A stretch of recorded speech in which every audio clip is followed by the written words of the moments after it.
শুরু করছি পরিজান উপন্যাস। লিখেছেন ঈশিতা রহমান সানজিদা। পর্ব ৪২।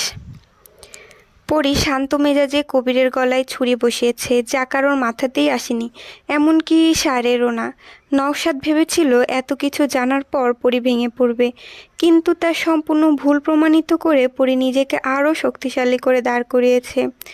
যখন টেবিলের পাশ ঘেঁষে পরি দাঁড়িয়েছিল, তখনই ছুরিটা হাতে নিয়েছিল এবং সুযোগ বুঝেই কাজে লাগিয়েছে। কবিরকে আঘাত করে পরি আর এক মুহূর্ত দেরি না করে পা বাড়ালো নওশাদের দিকে। তবে নওশাদ একটু দূরে থাকার কারণে সে সতর্ক হয়ে গেল। শায়ের নিজেও পরীকে জাপটে ধরে, টেনে সবার থেকে দূরে নিয়ে আসে, কিন্তু পরি হাত পা ছোটাছুটি করছে। শায়ের বলল, ছুরিটা ফেলে দিন পরিজান, আপনার লেগে যাবে। একটু শান্ত হন, ছাড়ুন আমাকে, ওকে না মারতে পারলে আমার রক্ত ঠান্ডা হবে না। আফতাব চেঁচিয়ে বলে, এখনো সময় আছে শায়ের, পরীকে শেষ করে দাও, না হলে ও তোমাকেও ছাড়বে না। আফতাবের কথাতে পরি স্থির হয়ে গেল, হাত থেকে ছুরিটা আপনা আপনি পড়ে গেল। সে বলল, কেমন পিতা আপনি যে নিজ কন্যাকে হত্যা করতে চাইছেন? আমি তো আপনার কোনো ক্ষতি করিনি, তাহলে আমার উপর আপনার কিসের ক্ষোভ? মেয়ে হয়ে যদি বাবাকে খুন করার ইচ্ছা পোষণ করো, তাহলে আমি বাবা হয়ে কেন পারবো না? আমি কবে আপনাকে খুন করতে চাইছি? আমি তো আপনাকে হত্যা করার কথা কখনো চিন্তাও করিনি। এখন তো করতে চাইবে, সেটা আমি জানি। সোনালির মতো তুমিও আমাকে মারতে চাইবে, তাই তোমাকে আগেই সরিয়ে দিতে চেয়েছিলাম। সোনা আপা আপনাকে মারতে চেয়েছিল, কিন্তু কেন? আফতাব কথা বলল না, তবে নওশাদ বলে উঠল, তোমার বাবা যে সাম্রাজ্যের লোভ পড়ি, তা পেতে সে নিজের আপনজনদের বিসর্জন দিতেও পিছুপা হবে না। আফতাব রাগান্বিত চোখে নওশাদের দিকে তাকালো। নওশাদ সেদিকে গুরুত্ব না দিয়ে অন্যদিকে ঘুরে মুখ ঘোরায়। পরি তো সব জেনেই গেছে, এটুকু জানলে ক্ষতি কি? কি এমন লোভ আপনার যে নিজের মেয়েদের হত্যা করতে হবে? অল্প কিছু নিয়ে কি সুখে থাকা যায় না? যে লোভে এত পাপ করছেন, পরকালে কি জবাব দেবেন? ইহকালে সুখ পেলে পরকালেও পাবো, আমাকে নিয়ে তুমি এত ভেবো না। মূর্খ পিতা আপনি।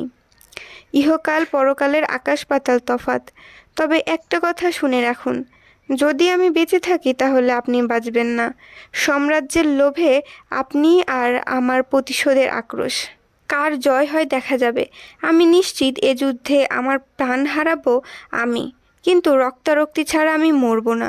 ভুলে যাবেন না, আপনার রক্ত আমার শরীরে আছে, তাই আপনার মতো তলোয়ার আমিও চালাতে পারি, আর আমার লক্ষ্য কখনো বিফলে যায় না। আফতাব গর্জে ওঠে, তার সামনেই মৃত্যু হুমকি দিচ্ছে তার মেয়ে, আর তিনি শুনছেন। শায়েরকে সে বলে, পরীকে রেখে চলে যাও শায়ের, না হলে আজ তোমাকেও শেষ করে দেব। আফতাবের কথা শুনে শায়ের হাসল, এক হাতে পরীকে জড়িয়ে ধরে সোজা হয়ে দাঁড়ালো, বলল, আপনার কোনো চামচার সাহস নেই আমাকে ছোঁয়ার। এসব বলে নিজেকে হাসির পাত্র বানাবেন না। চলুন পরিজান, আমাদের যেতে হবে। শায়ের পরীর হাত ধরে সবার সামনে দিয়ে বাগানবাড়ি ত্যাগ করলো। সব রক্ষীরা শায়েরকে আটকানোর পরিবর্তে তাকে যাওয়ার রাস্তা করে দিল। কিছুটা দূরে এসে পরীর শক্তি যেন সব শেষ হয়ে গেল। সে মাটিতে বসে পড়ল। শায়ের পরীর হাত ছেড়ে দিল। পরি চিৎকার করে কাঁদছে, বোরখার নেকাবটা টেনে খুলে ফেলেছে সে। জীবনের এতগুলো বছর সে ভুল মানুষের সাথে কাটিয়েছে, সেটা ভাবতেই ঘৃণা বাড়ছে ওর। মাটিতে বসে সে হাত পা ছুড়ছে আর কাঁদছে। জ্যোৎস্নার আলোতে ভরে গেছে চারিদিক। চাঁদের আলো সবারই প্রিয়, কিন্তু সময় যেন সব কিছুতে আজ বিষ ঢেলে দিয়েছে। নিঃশ্বাস ছাড়তেও কষ্ট হচ্ছে পরীর। কিছুক্ষণ ওভাবে বসে থেকে উঠে ছুট লাগালো পরি। শায়ের পরীকে দাঁড়াতে বলছে আর ছুটছে। পরি ছুটে গেল সোনালির কবরের কাছে। কবরের মাটি আঁকড়ে ধরে মাথা রাখে মাটিতে। এই রাস্তা দিয়ে কত চলাফেরা করেছে, অথচ পরি জানতেই পারল না এই কবরটা ওর প্রিয় মানুষটার।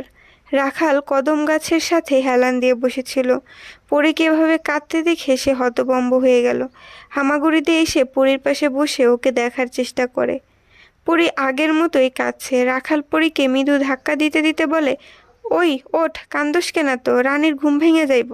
পরী মাথা তুলে রাখালের দিকে তাকালো, সঙ্গে সঙ্গে ঠোঁট ভেঙে আবারও কেঁদে উঠল। সে বলল, আপার ঘুম কখনোই ভাঙবে না। যদি কাঁদলে ঘুম ভাঙতো তাহলে বিশ্বাস করো আমি অনেক কাঁদতাম। তুমি কেন আপাকে বাঁচাতে পারলে না? আমার আপা কত কষ্ট নিয়ে দুনিয়া ছাড়লো। রাখাল পরীর কথার অর্থ বুঝল না, বোঝার চেষ্টাও করলো না। সে আপন হস্তে সোনালির কবরে হাত বুলাচ্ছে। কোন পাপের শাস্তি তুমি পেলে আপা? ওই পিশাচগুলো তোমাকে অনেক কষ্ট দিয়েছে। আমি তোমার কবরের মাটি ছুঁয়ে প্রতিজ্ঞা করছি, শেষ নিঃশ্বাস ত্যাগ করার আগ পর্যন্ত আমি ওদের শাস্তি দেওয়ার চেষ্টা করব। আর যাই হোক না কেন, নওশাদকে না মারা পর্যন্ত আমি শান্ত হব না। তোমার মৃত্যুর প্রতিশোধ আমি নিবই। মৃত্যুর পরেও বিধাতার কাছে আর্জি জানাবো তোমার হত্যাকারীর শাস্তির জন্য। চোখের পানি দুহাতে মুছে নিল পরি, শক্ত কণ্ঠে বলল, দোয়া করো আপা, তোমার পরি যেন সব কাজে সফল হয়। তোমার ছোট্ট পরি আজ অনেক বড় হয়ে গেছে, ভালো খারাপ আজ বুঝেছে, প্রতিশোধের মানে জানে।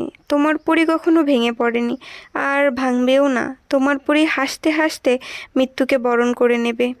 আবার চোখ মুছে উঠে দাঁড়ালো পরি। পেছনে ফিরতেই সে শায়েরকে দেখল। শায়ের এতক্ষণ পরীর কথা শুনছিল। পরীর চাহনি স্থির। শায়ের তা অন্ধকারে উপলব্ধি করতে পারল না। তবে শায়ের এটা বুঝতে পারল যে আজকে পরী সম্পূর্ণ নতুনভাবে তৈরি। শায়েরের জন্য তার মনে একটুও ভালোবাসা নেই। শায়ের পরীর দিকে এগোলো না, পরী নিজেই আসলো। জমিদার বাড়ির দিকে যাচ্ছে পরী। শায়ের বলে উঠল, ওখানে যাবেন না পরীজান, আমার সাথে ফিরে চলুন। ফিরে তাকালো পরী। আপনার ভাবনা অসাধারণ, কিন্তু আমি ফিরে যাব না। আমার প্রতিশোধ না নিয়ে আমি কোথাও যাব না। আপনি একা একটা মেয়ে হয়ে ওদের সাথে কিছুতেই পারবেন না, সেটা আমি জানি। তবুও প্রতিশোধ না নিয়ে আমি পিছপা হব না। আপনি চলে যেতে পারেন। আপনাকে ছাড়া আমি থাকতে পারবো না পরিজান। চলুন আমরা অনেক দূরে চলে যাই, আমরা ভালো থাকবো সেখানে। বাহ, কত সহজে কথাগুলো বলে দিলেন। আপনার মতো পাপিষ্ঠরা সব কিছুকে সহজভাবেই নেয়, কিন্তু আমার পক্ষে তা মেনে নেওয়া সম্ভব নয়। আমার ভালোবাসা দেখেছেন, কিন্তু এবার আমার ঘৃণা দেখবেন। আপনার পরিজন আপনাকে কতটা ঘৃণা করে তা এবার আপনি দেখবেন। শায়ের পরীর কাছে আসলো। পরীর হাত দুটো নিজের বুকে চেপে ধরে বলল, আমি দোষী, আমি পাপী, আমি শাস্তির যোগ্য। আপনি আমাকে শাস্তি দিন, আমাকে জড়িয়ে ধরেই শাস্তি দিন। আমি সব মাথা পেতে নেব, কিন্তু আমার থেকে দূরে সরে যাবেন না। পরী ধাক্কা দিয়ে সরিয়ে দিল শায়েরকে। চিৎকার করে বলল, আপনার ছোঁয়া বিষাক্ত লাগছে আমার কাছে। আমি মানতে পারছি না আপনিও সবার মতো আমাকে মারতে চেয়েছিলেন। যদি আমাকে মারতেই চান তাহলে আগেই মেরে ফেলতেন। কেন আমার ভেতরে ভালোবাসার জন্ম দিলেন? আমার অনুভূতির সাথে নোংরামো করলেন। অনুভূতি, ভালোবাসা কখনো নোংরা হয় না পরিজান, নোংরা হয় মানুষ। আমার ভালোবাসা নোংরা না পরিজান। শায়ের কথার পিঠে কথা না বলে পরি শায়ের কথার পিঠে কথা না বলে পরি হেঁটে চলল। শায়েরও পরির পিছু নিল। অন্তরের উঠোনে এসে বোরখাটা ছুঁড়ে ফেলে দিল পরি। মালা এখনও বারান্দায় বসেছিল। পরীকে নিয়ে যাওয়ার পর মালা আর নিজ ঘরে যায়নি। পরীকে দেখে মালা ছুটে এলো। মেয়ের দুগালে হাত রেখে সারা মুখে চুম্বন করে বুকে জড়িয়ে ধরল। মায়ের উষ্ণতা পেয়ে পরী চোখের জলে বুক ভাসালো। মালা কেঁদে যাচ্ছেন পরীকে জড়িয়ে ধরে। রূপালী নিজ ঘর থেকে দৌড়ে এসে মালাসহ পরীকে জড়িয়ে ধরে। তিনজন মিলে অশ্রু বিসর্জন করে। ভারী হয়ে উঠছে সারা অন্দর। রূপালী নিজের চোখ মুছে বলে, পরি তুই শায়ের সাথে চলে যা, ভালো থাকবি। আমি যাব না আপা, ওদের শাস্তি না দিয়ে যাব না। কার সাথে যেতে বলছো আমাকে, যে কিনা আমাকে খুন করার জন্য বিয়ে করেছে? আমি জানি সব, কিন্তু বিশ্বাস কর, শায়ের তোকে বাঁচানোর জন্য মিথ্যা বলে তোকে বিয়ে করেছে। ও তোকে ভালোবাসে অনেক, তুই ওর সাথে ভালো থাকবি। পরি রূপালীর কথার পিঠে কথা না বলে কুসুমকে ডাকলো। কলপাড়ে গিয়ে কুসুমকে বালতি ভরতে বলে নিজ কক্ষে চলে গেল। কিছুক্ষণ পর পরি কলপাড়ে গিয়ে বসলো। কুসুম তখনও ছিল ওখানে। পরি কুসুমের দিকে তাকিয়ে বলল, আমি না বলা পর্যন্ত তুই এখানে থাকবি। কুসুম মাথা নাড়ে। পরীকে আজ ভয়ঙ্কর সুন্দর লাগছে। কুসুমের কাছে ভেজা চুলগুলো লেপ্টে আছে ঘাড় গলা দিয়ে। ঠান্ডা পানি শরীরে পড়তেই কেঁপে কেঁপে উঠছে পরি। ঠোঁট দুটো নীল হয়ে আসছে, তবুও ইচ্ছা মতো পানি ঢেলে শান্ত হলো পরি। ভেজা কাপড় ছেড়ে সিঁদুর রাঙা শাড়ি গায়ে জড়িয়ে ঘরে গেল। শায়ের এতক্ষণ পরীর আসার অপেক্ষায় ছিল। পরীকে দেখে সে থমকে গেল। পরীর নূতন সৌন্দর্য প্রতিদিন আবিষ্কার করে সে, আজও করলো। তবে আজ যেন ভয়ানক সুন্দর লাগছে পরীকে। চুল মুছে নি, শাড়িটা ভিজে গেছে পানিতে। শায়ের গামছা এনে পরীর কাছে এগিয়ে আসতেই হাত উঁচিয়ে থামিয়ে দিল পরী। বলল, আমার থেকে দূরে থাকবেন, আমার সহ্য হয় না আপনাকে। তবুও আমি আপনার কাছেই আসব। আপনার কাছে আসা আটকাতে পারবেন না আপনি। যদি আমাকে মেরে ফেলেন তাহলে আমাদের দূরত্ব বাড়াতে পারবেন। বলা বাহুল্য যে আপনাকে আমি ক্রোধের তাড়নায় মেরে ফেলতেও পারি, কিন্তু আমি নিজেকে যথেষ্ট সংযত রাখার চেষ্টা করব। আপনাকে বাঁচতে হবে, দুনিয়াতেই আপনি বেঁচে থাকার শাস্তি পাবেন। আমার আপনার দূরত্ব আপনাকে শাস্তি দিবে। সায়ের কিছুক্ষণ তাকিয়ে রইল পরীর দিকে।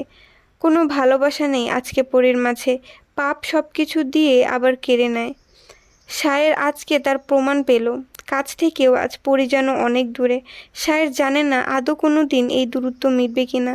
দীর্ঘশ্বাস ফেলে সায়ের বলে, আমি খুন করে যদি পাপী হই তাহলে আপনিও পাপী। সুশীলকে হত্যা করে আপনিও পাপী, মানতে পারবেন এটা? একটা নরপিশাচকে শাস্তি দেওয়া পাপ না? পৃথিবীর বুক থেকে একটা জানোয়ার তো বিদায় হলো। বিন্দুর ধর্ষণকারীদের হত্যা করে তাহলে আমিও পাপ করিনি? তাহলে তাহলে পালক, এবার বলবেন এটাও পাপ নয়?